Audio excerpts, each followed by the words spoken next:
Hello? Hello? Hello? Yes, this is Lex. Sorry, could you, I don't think I can hear you. Is this Lex? Yes, I can hear you now. Sorry about that. Yes, that's me. Okay, great. Thank you so much for, having me. Yeah, thanks for submitting your stuff. Mm-hmm. So this is being recorded, Mm-hmm. and it'll be transcribed for the March 1st edition. And then Perfect, thank you. sometime after that, we will put it as audio on our YouTube page. Oh, cool, great. Yep. All right, so let's start. I hope I don't say anything stupid. All right. So what is your name and where are you? My name is Lexx Saint Leonard, and I live just outside of Boston. Okay, great. Have you been there your whole life? Yeah, I've moved around Boston a lot, like the area around Boston a lot, but that's where I come from. How old are you? I'm 32. All right. So when did you start getting into writing and visual art? I've been making visual art as long as I can remember, like drawing on the walls, like under the age of 5. I started painting when I was 11, so I've been painting for like 21 years. But writing also came very young. Like I wrote my first like novel length piece when I was in 7th grade. I used to write back and forth with my best friend as a kid, so I've been doing this for quite some time. Okay. Did you go for school? Did you go to school for those things? No, actually, I studied to be a English teacher. So, I mean, I guess technically I did a lot of writing in college, but I did not study painting at all, but I've been doing that this whole time. What materials do you use when you paint? Well, as a visual artist, I work in a very wide variety of mediums. I think one of my most like foundational skills is pen drawing, and I really enjoy illustration. So I like to blend acrylics with Posca or paint pens rather, and kind of like mess around with like alcohol inks and different sorts of like absorbencies of like, you know, not priming my canvas and getting something kind of like in the grains of the canvas, or using even like t-shirt material. I even have been getting into cyanotype and painting on top of like cyanotype prints, and sewing into t-shirt material and on the cyanotype print. So I work with a lot of different materials, and I also find collage to be a very fulfilling medium for me that I've been doing since I was a kid as well. And when you make your work, do you intend it to be hung? Ooh, that's a good question. I think that it kind of depends on the work. A lot of times I keep many journals of like a variety of different levels of like publicness. I have a lot of personal work that I don't intend to be hung, or that is just coming from my imagination. I have like kind of visions that stay in my journal pretty much. But then after I'm done with that phase of like exploration, I may take a sketch or a fragment that I think is like the compositions would suit something that's more like finished that I do intend to hang. So I use that stuff from my journals and sketchbooks to make more finished works usually. I see. And you said you have visions, so visionary work. Yeah. What does the subject matter tend to be about? there's a lot of oftentimes my visions involve like the human form and the human face, and especially like symmetries, and they're kind of like unfolding, like for example, like there's something kind of more clear in the center, like a body in the center, and then that kind of unfolds with eyes or wings or flowing hair or something like that. And these visions tend to be like have a sort of a presence or a emotional resonance to me, and they are kind of like dream visions. Like they don't necessarily explicitly say something, but when I look at them and reflect on them, I feel like it's a message almost. So do you work with some kind of magical or spiritual practice? I've been doing dream work since 2017, and I do practice meditation.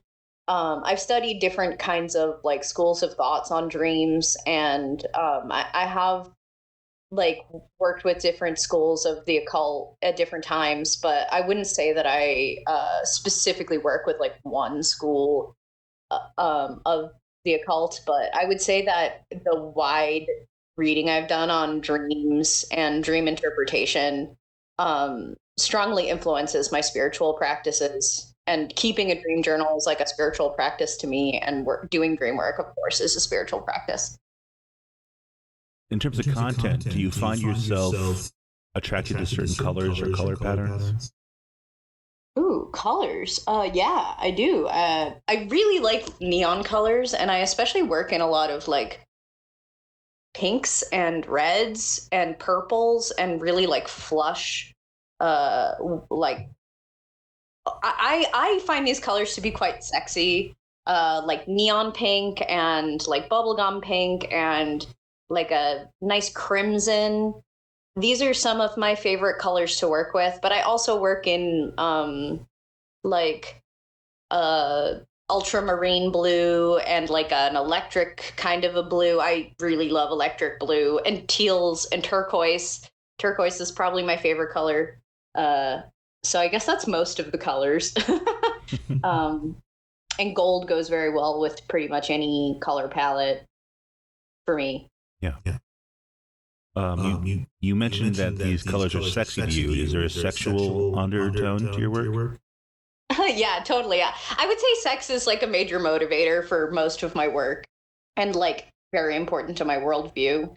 And I think exploring sexuality through my art is kind of like an important long-term project of mine that probably it goes back to like being a child and like writing or drawing about sexuality. So it's just a way that I explore complex topics, like not just sexual topics, but interpersonal topics related to like my sense of self, my sense of safety in my body. And I'm always striving to better articulate what I want to say about either about sexuality or using sexuality to talk about what I want to say. Okay. Is that true of your writing as well? Yeah, I would definitely say so. And in fact, I find with writing, I can be a lot more almost like explicit with my visual art.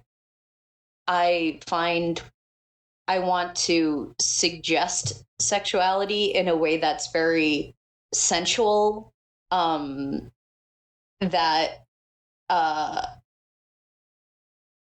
I don't want my work to have like a shock quality to it. That's not my intention at all. Sometimes it does, but that's not my intention. And so I try to suggest sexuality or be very sensual in my visual works, because using explicit sexuality can be very abrasive for some people. And there's issues of like where do I share this stuff? I can't put it online in certain places. Like, how am I going to exhibit that in a gallery necessarily? There are ways of sharing that stuff, but I don't necessarily find that I have a great avenue to share that stuff. So, but with my writing, I find I can be a lot more kind of explicit and almost more playful with the explicit elements of my writing. But I'm still striving to be more honest, more explicit, more personal, and feel like I can actually share that with the public. Gotcha. What sort of form does your writing normally take? Do you work in poems or in prose or? So as I said, I've been a writer for a very long time. So it's been different at different stages of my life. I had a serious injury that I incurred from trying to write more long form writing in, I think 3 years ago. I injured my wrists, both of my wrists, and I still have that chronic tendonitis in my wrists. Mm-hmm. So I used to write short stories, and I have been slowly like chipping away at short stories for a very long time. I was writing long form writing, but now I've kind of shifted more into poetry because that's easier for me to do with my wrist injury. I see. Is there a technique that you specifically use? Since you mentioned your wrist industry, you prefer to write by hand or by typing? Yeah, I have always really preferred to write by hand because I think I can channel a lot better through my hand, like let my subconscious speak through my hand, since it's the same mechanism I use for drawing. So I can just let my hand speak for itself in a sense and let my body just do. Whereas when I sit down to type at a computer, first of all, it's a lot tougher on my wrists, but also, I don't know, it doesn't feel as tangible, and it doesn't have that same continuity with like all of what I've done through my hand and through my arm. Like, in fact, when I injured myself, through the process of rehabilitation, I was realizing how many memories and how much emotion I held in my arm and my forearm because of how much I just let my emotions out through writing and art. Mm-hmm. So, yeah. That's a really interesting point. Yeah. I would suspect maybe a lot of other people may have a similar experience. Like, I mean, it makes complete sense. I've never heard anyone articulate it that way before, though.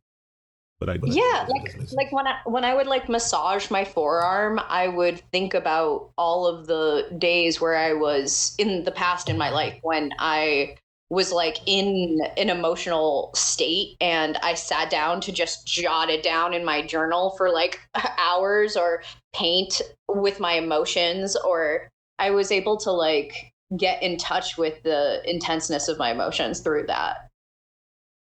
Gotcha. So when you work, do you tend to have some kind of chemical stimulation, or do you work sober? That's a great question. I love smoking weed all the time, every day, as like it's very fun. But I kind of consider just being high on weed. Like, I don't necessarily smoke weed to be to do my work. Yeah. I just smoke weed in general, so I tend to be high when I'm working. But I do find that ketamine is a very useful drug for my like visionary practice, and I would say mushrooms to a lesser extent, because I find mushrooms to be a little discoordinating. Right.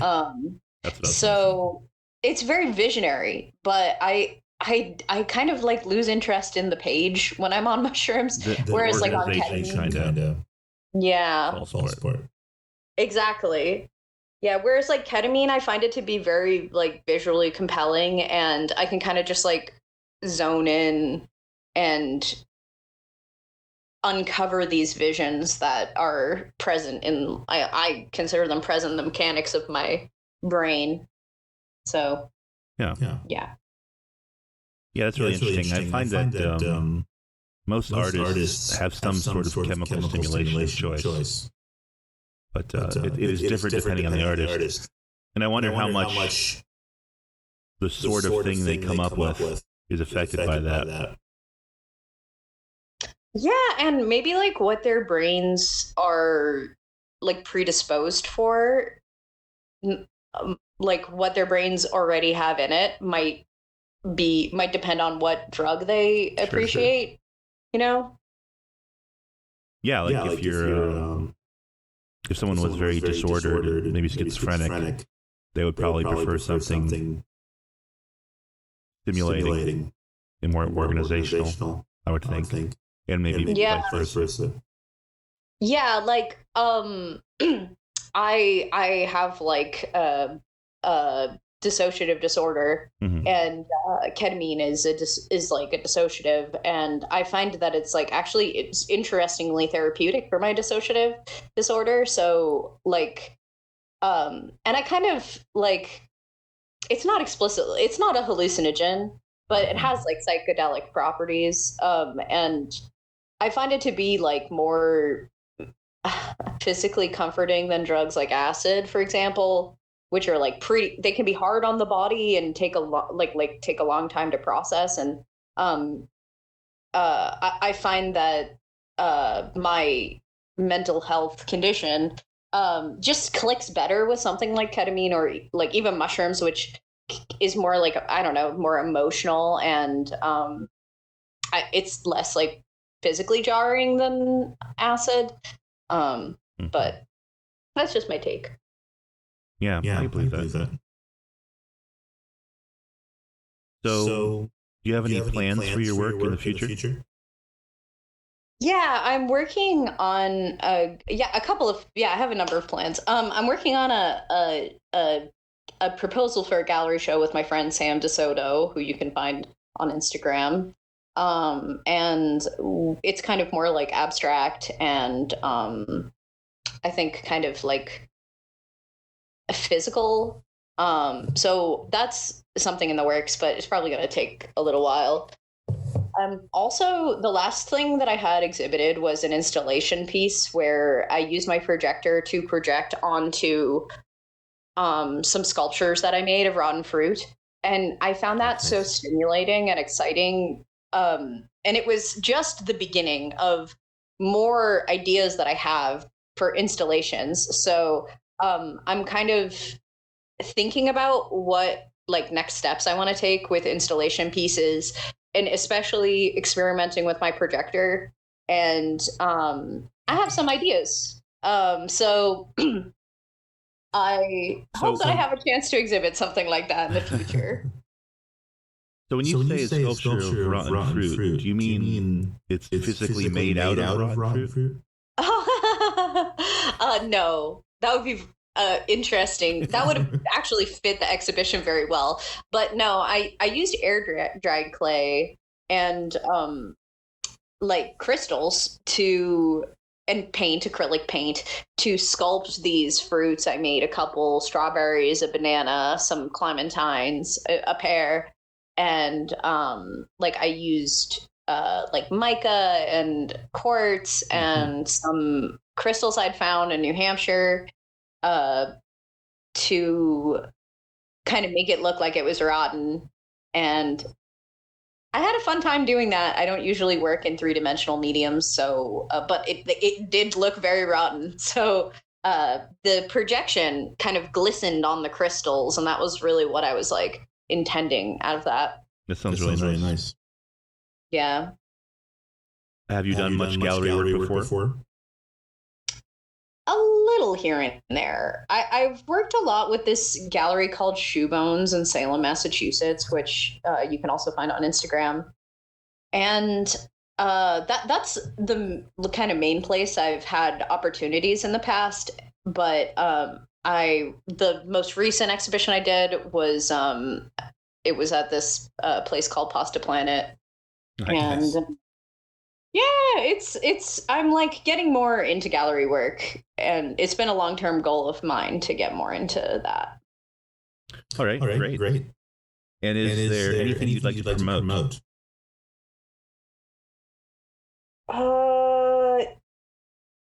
Just my Instagram account. You can find me at Whiny Little Wormy on Instagram.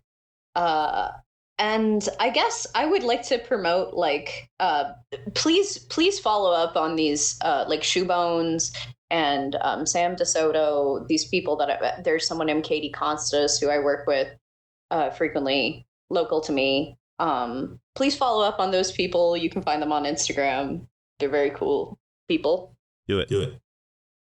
And finally, is there anything you were hoping to talk about that I didn't ask about? And if so, go for it. Yeah, I just think that the only thing is that I really want to, like, uplift trans voices right now. Like, this is a really scary time for trans people, and I want to be more public and open about my work, like on the subject of my transness. And I think also, like, I'm not going to, like, be ashamed of, like, the weird aspects of it or the horny aspects of it or the, like, uncomfortable aspects of it. I just think it's, like, part of my goal is to, like, be a loud voice in the face of all of the, like, Christofascism on the rise. And there are definitely trans people who are in, like, much more challenging positions than I am in this political climate.